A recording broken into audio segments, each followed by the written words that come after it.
The old Honda Civic made a familiar crunch on the gravel driveway of my family's estate. Through the windshield, I could see my cousin's luxury cars lined up like shiny trophies. Mercedes, BMW, Audi, each one a statement of what they thought success looked like.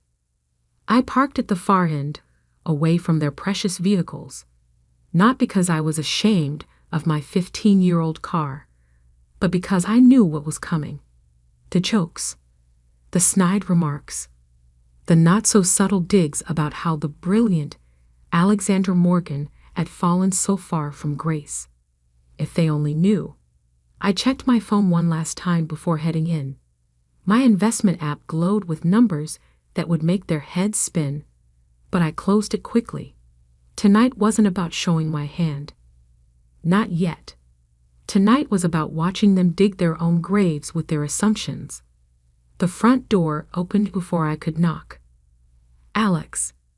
My mother's voice carried that familiar strain of disappointment. You're late.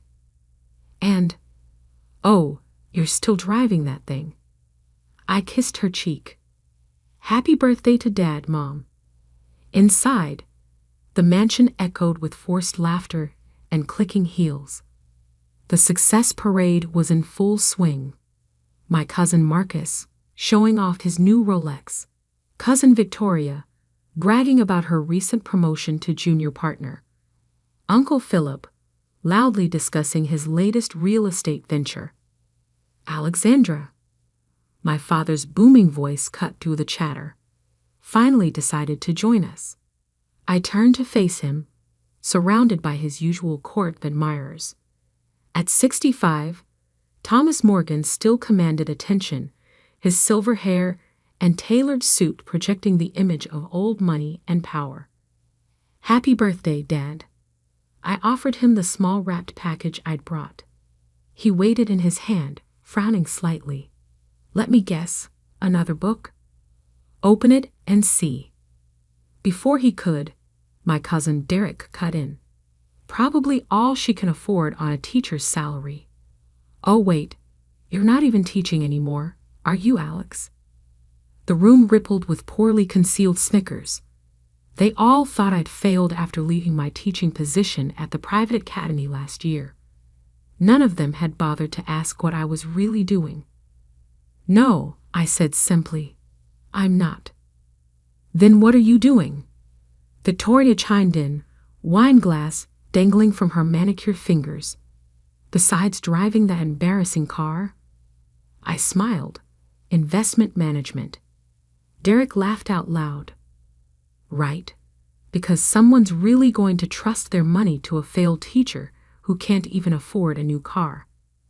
My father unwrapped his gift, a first edition of his favorite classic novel, and set it aside without comment. Alexandra, perhaps it's time to be realistic. Your Uncle Philip could use someone in his office. Basic admin work, but it's a start. Thanks. I cut him off. But I'm doing fine. Fine, Marcus snorted. Is that what you call living in that tiny apartment? Driving a car older than Victoria's designer handbag? I took a sip of water, letting their assumptions wash over me. In my pocket, my phone buzzed. Probably another alert about one of my investments hitting its target. I had 37 companies in my portfolio now.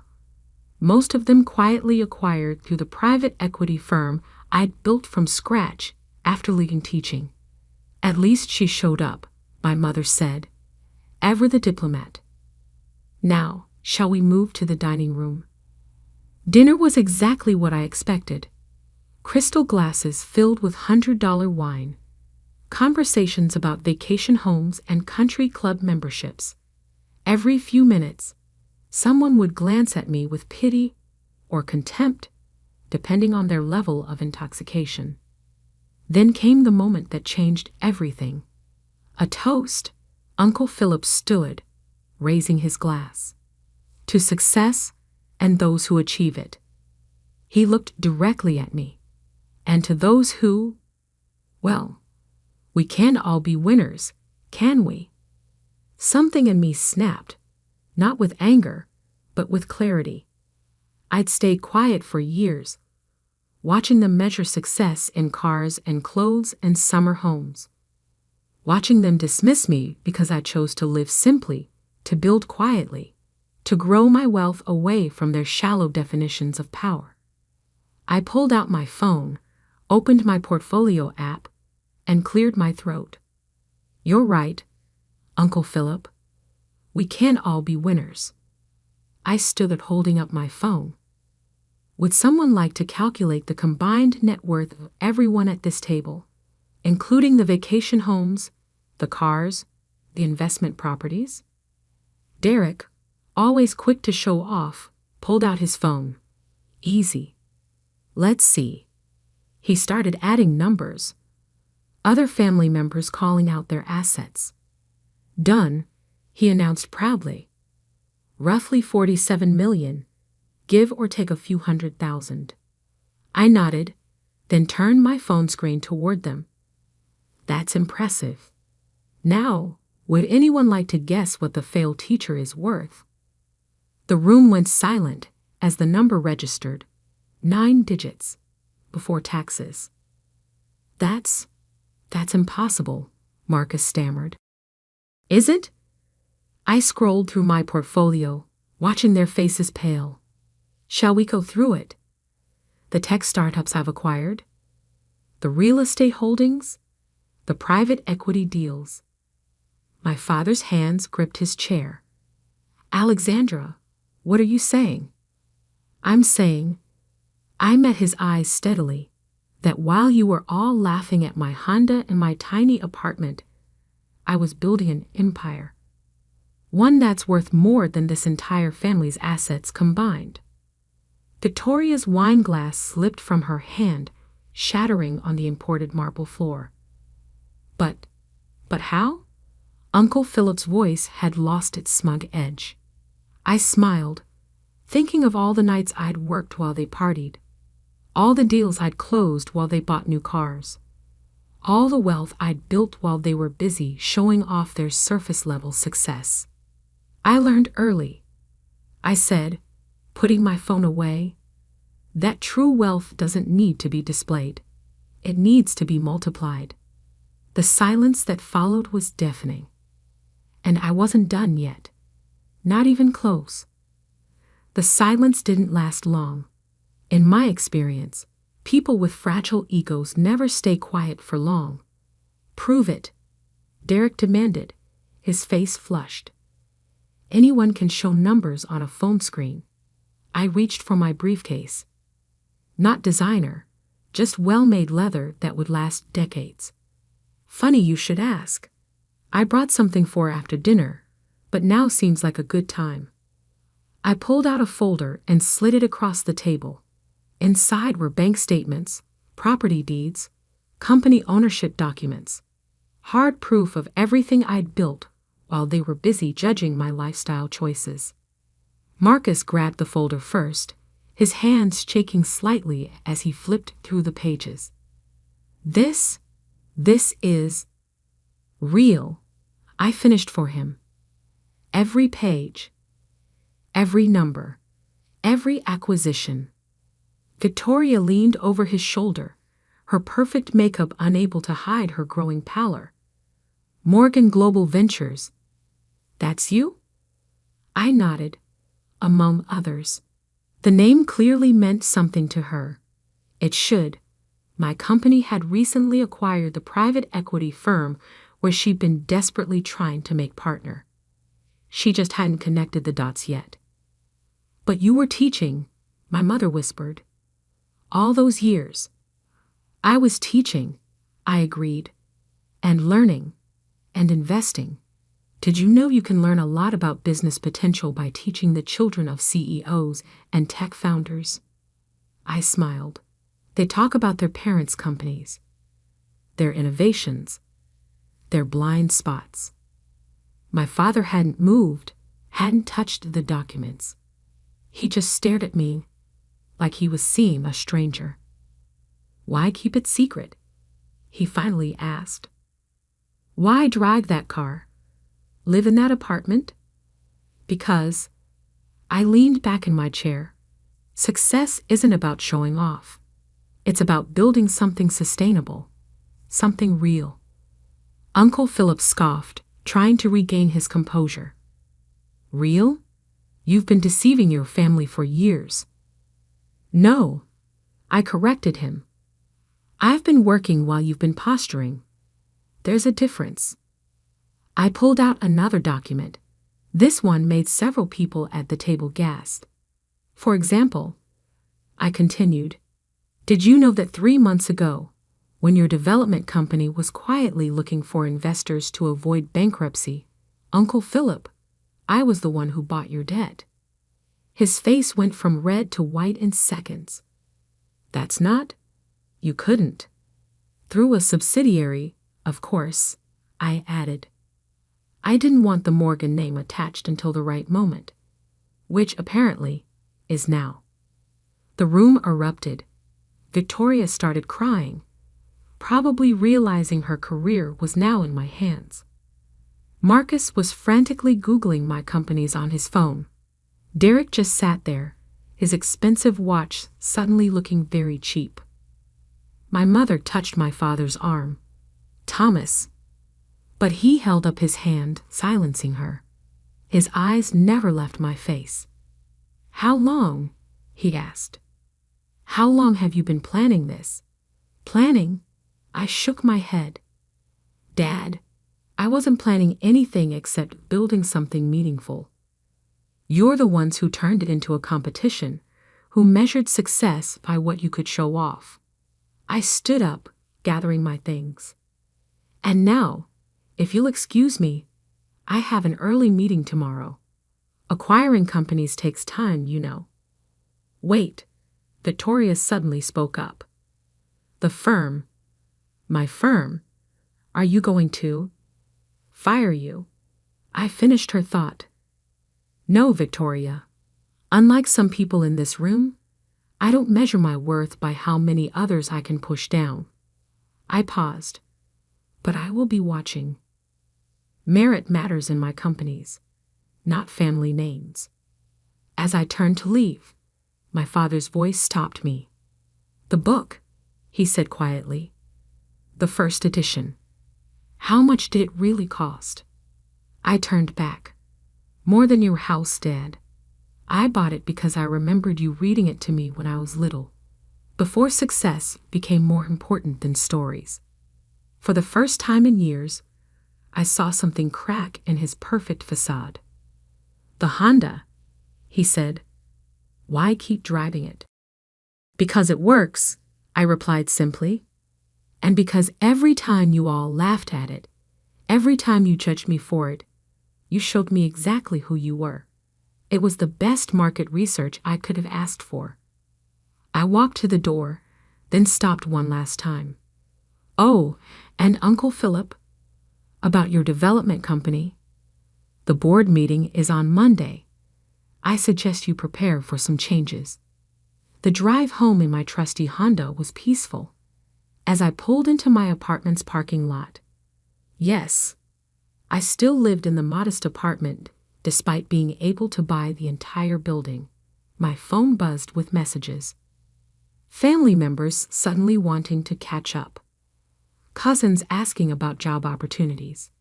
My mother begging me to come back and explain everything. I ignored them all, because tomorrow wasn't about family drama. Tomorrow was about the 3 company acquisitions I had planned, the new tech startup I was funding, and the educational foundation I was launching, the one that would help other failures like me build their own empires. Let them stew in their shock. Let them realize that while they were buying status symbols, I was buying actual symbols of success, companies, innovations, opportunities. They thought tonight was the big reveal. They had no idea what was coming next. The morning after my father's birthday dinner, I sat in my office on the top floor of an unmarked building in downtown Manhattan. No company logo on the door.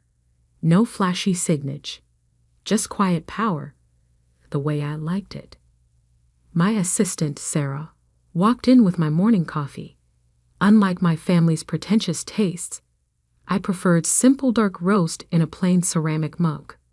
"Your father is in the lobby," she said, not bothering to hide her surprise. "He's been there since we opened." I checked my watch. 7:30 a.m. How long? Security says he arrived at 6. I smiled slightly. Thomas Morgan, waiting for anyone, let alone for an hour and a half. That was new. "Send him up in 10 minutes, I said, turning to my computer to finish what I was doing. When he walked in, he looked different. The perfect suit was still there, but something had changed. The aristocratic posture was gone, replaced by something almost humble. "Alexandra." He stood awkwardly, like he didn't know whether to sit or stay standing. "This is quite an office." I gestured to a chair. "What can I do for you, Dad?" He sat, looking around at the minimalist decor. No awards on the walls, no fancy artwork, just clean lines and clear purpose. "Your mother is. We're all." He struggled with the words. "Yesterday was quite a shock." I imagine it was. He pulled out his phone, handed it to me. On the screen was an article from this morning's Wall Street Journal. Morgan Global Ventures acquires tech giant for $2.1 billion. "Ah," I said. "That wasn't supposed to be announced until market open." "The Morgan in the company name," he said quietly. "That's really you?" "Yes. Why didn't you ever tell us? Tell me?" I leaned back in my chair, studying him. Would you have listened? Really listened? Or would you have tried to take control, like you did with everything else? He flinched. "I only wanted the best for me," I finished. "No, Dad. You wanted what looked best to others. There's a difference." Silence fell between us. Through the floor-to-ceiling windows, the city was coming alive, unaware of the drama playing out in this quiet office. "Your uncle, Philip, is worried," he finally said. "He should be." I pulled up a file on my computer, turned the screen so he could see. His development company has been mismanaged for years. The books are a mess. The projects are behind schedule. And the investors. I paused. "Well, let's just say I'm not the only one who's noticed." "You're going to take it from him?" "No," I said firmly. "I'm going to fix it. Whether he stays or goes depends entirely on him. Like I said last night, merit matters." My father was quiet for a long moment. Then the Honda. I actually laughed. "Still stuck on that, aren't you? Tell me, Dad, what's worth more? A car that gets me where I need to go, or the 3 tech startups I'd bought instead of wasting money on a status symbol?" He had no answer for that. My phone buzzed. The market was opening. Time to watch my latest acquisition's stock price respond to the news. "I have work to do," I said, standing. "Was there anything else?" He stood too, straightening his tie. "A nervous habit I remember from childhood. Your mother wants to have dinner. The whole family. To apologize, I suppose." I shook my head. "I'm not interested in apologies, Dad. I'm interested in understanding. Do they understand now that success isn't about what you show, but what you build? Do they understand that their mockery, their judgment, their constant competition for status, that it all means nothing in the real world of business?" "I don't know," he admitted, "but I'm starting to." As if on cue, my phone lit up with a notification. The stock price of my new acquisition was soaring. Another quiet victory. "I'll think about dinner," I said finally. "But first, I have a company to run. Actually, several companies. After he left, Sarah came in with an update. The board of Philip's company is requesting an emergency meeting. Victoria left 3 messages about her position at the firm, and your mother sent flowers. I smiled. The flowers? I had them sent to the children's hospital, as per your standing instructions. Good. I turned back to my work. And Sarah? If any more family members show up. I know, she nodded. They need an appointment, just like everyone else. The next few weeks were interesting. My cousins suddenly discovered humility. Uncle Philip agreed to step down and let professional management take over his company. Victoria actually started doing her job instead of relying on her name. And my father, well, he did something I never expected. He sold his Bentley and bought a Toyota. When I asked him why, he said something that actually made me proud. Because I finally realized that what you drive doesn't matter nearly as much as where you're going. 6 months later, I hosted a family dinner. Not at a fancy restaurant, but at my still modest apartment. They came, all of them, dressed more simply than I'd ever seen them. Over simple homemade pasta. Yes, I cook. My mother finally asked the question I'd been waiting for. How did you do it, Alexandra? Really? I looked around at their faces, no longer smug, no longer judging, just genuinely curious. I watched. I said. I learned. I stayed quiet and built something real while you were all busy building appearances. I took a sip of wine, not $100 bottles, just good wine that I actually enjoyed. And most importantly, I never confused having money with having worth. Victoria, who'd recently earned an actual promotion based on merit, nodded. You taught us all something, Alex, even if we didn't want to learn it. I smiled. That's what teachers do best. Later that night, after everyone had left, I stood at my window, looking out at the city. My phone buzzed with another alert. Another successful acquisition, another quiet victory. But this time, I didn't need to prove anything to anyone, because true success isn't about proving your worth to others. It's about proving it to yourself. And I'd done that, one silent victory at a time, in a Honda Civic that had carried me further than all their luxury cars combined.